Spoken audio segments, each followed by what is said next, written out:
Hello guys, आपलं स्वागत आहे प्राची कशीतर यूट्यूब चॅनेलवरती.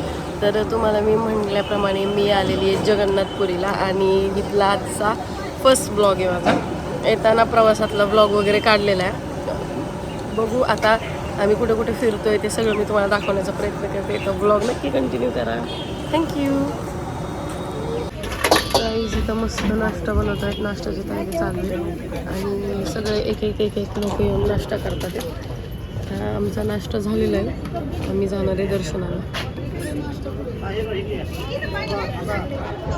गाईज आम्ही जगन्नाथपुरी मध्ये खाली आलेलो आहोत. आता तुम्हाला मी दाखवते, तुम्ही बघा एक एक एक एक एक एक एरिया. ही नाही टांग्याची.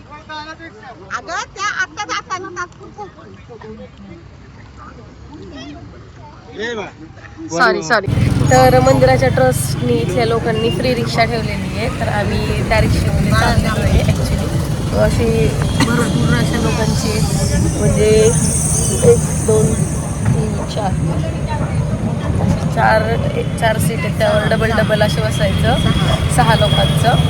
तर आहे असं. तर नेक्स्ट म्हणजे माझे ब्लॉग पाहिल्यानंतर जे लोक येतील त्यांनी लक्षात ठेवा ही अशी लांबलचक मोठी फ्री रिक्षा असते टुरिस्टसाठी.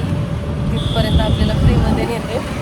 तर अजून बरंचसं काय मला पण नाही माहिती. मी एक 10-15 वर्षापूर्वी आले होते आणि 15 वर्षानंतर मी आत्ता येते, पण मला काहीच आठवत नाही मी आले होते नव्हते आले, मला काहीच नाही माहिती. तर चला बघू आपण अजून काय पाहायला भेटते.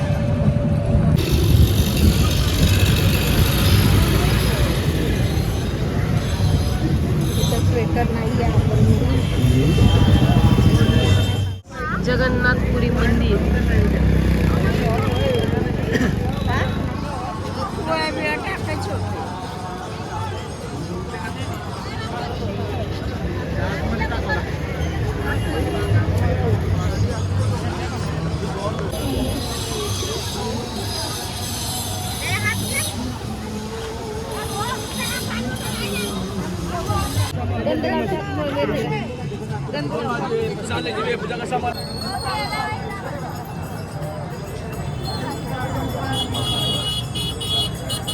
गाईड्स तिथून पुढं आल्यानंतर ना बॅक साईडला चप्पल ठेवण्यासाठी आहे. हे त्यांची एक रूम आहे की पूर्ण तिथं चप्पल, पर्स, बॅगी वगैरे ठेवले जातात.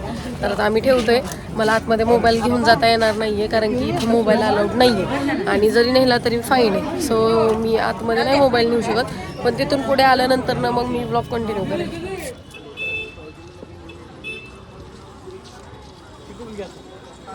गाईज आमचं जेवण वगैरे झालं, दर्शन करून आलो सर्वात महत्त्वाचं. आणि आतमध्ये मोबाईल घेऊन जाऊन देत नाही हे मी आधीच सांगितलं होतं, त्यामुळं नाही झालं. आणि खूप वेळ आम्ही लांब चालत आलो होतो आणि मग पहिलं रूमवर आलो, थकलो, जेवलो आणि मग मी परत ब्लॉग स्टार्ट केलेला आहे. पुन्हा संध्याकाळी बाहेर जाणार आहे आणि रील्स वगैरे काढायचे देऊ पाहिजे. गाईज तर मग अशी खूप टायर्ड झाले होते, म्हणजे रात्रभर ट्रेनमध्ये झोप नाही. पुन्हा त्याच्यानंतर रूमवर आलो, त्यानंतर दर्शनाला गेलो. सकाळी आवरून दर्शन करून परत जेवण करून आलो. खाली वरती 2दा-3दा एक चौथ्या मजल्यावरती रूम आहे फ्लोअरवरती. तर जास्त दमून गेलो होतो, मग अशी जरा खूप असा कंटाळलेला ब्लॉग काढला. पण आता परत फ्रेश झाली आणि आता आम्ही पुन्हा जाणार आहे बीचवरती. आणि त्यानंतर जर पॉसिबल झालं तर जगन्नाथपुरी मंदिराच्या तिथं आहे ना झेंडा दररोज वेगवेगळे, म्हणजे दररोज तिथले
हे सर्व झाल्यानंतर ना आम्ही भरपूर सारी शॉपिंग केली बीचवरती, कुठे शिंपल्या, कुठे हे घे ते घे, म्हणजे असं खूप सारं झालं आजी आत्यामध्ये वगैरे. त्यानंतर ना आम्ही गेलो पुन्हा संध्याकाळी जगन्नाथपुरी मंदिरावरती. आम्हाला ते झेंड्याचा प्रोग्राम पाहिलं होतं मी मगाशी म्हटल्याप्रमाणेच, पण आम्ही जाण्याआधीच झाला होता तो. सो मग त्यानंतर पुन्हा मी आणि आजीने रील्स काढल्या, जी त्या टायमिंगला ट्रेंडिंगला रील्स होती की आपण पुढे जायचं, मग पाठीमागे कोणतरी राहतं, मग आपण पुन्हा त्यांना घेऊन येतो, मग ती रील्स पुन्हा कंटिन्यू होते, असं करायचं होतं. ॲक्च्युली ती रील्स मी पप्पांसोबत खूप वेळा ट्राय केली, मम्मीसोबतसुद्धा खूप वेळा ट्राय केली, पण ते काही झालंच नाही, कारण की त्यांना एक्सपिरियन्स नव्हता आणि लाजत होते ते थोडक्यामध्ये.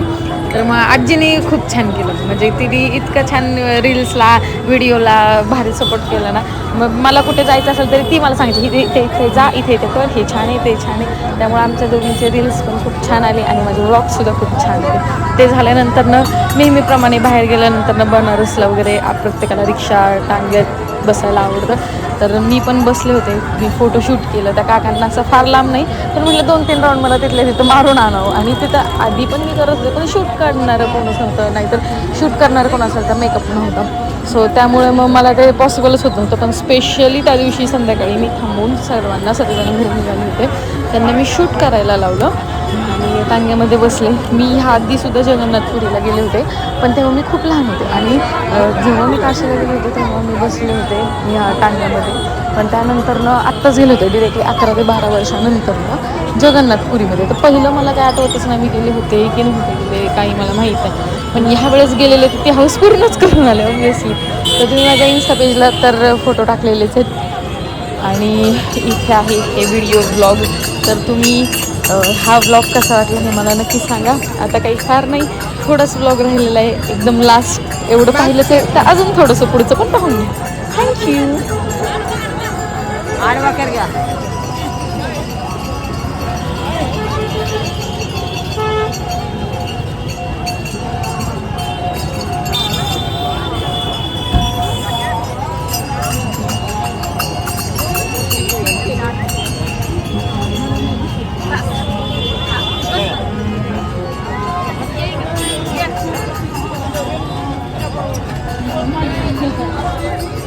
गाईज झेंडा वगैरे चढवून झाला. आता त्यानंतर आम्ही पुन्हा चाललो रूमवरती. तर आज इथलं संपूर्ण दर्शन झालेलं आहे. उद्या बघू काय होते काय नाही ते. उद्या कुठं जाणार आहे ते अजून माहीत नाही मला. तिकडे गेल्यावर तो पण ब्लॉग बनवेल. सो हा ब्लॉग कसा वाटला नक्की सांगा.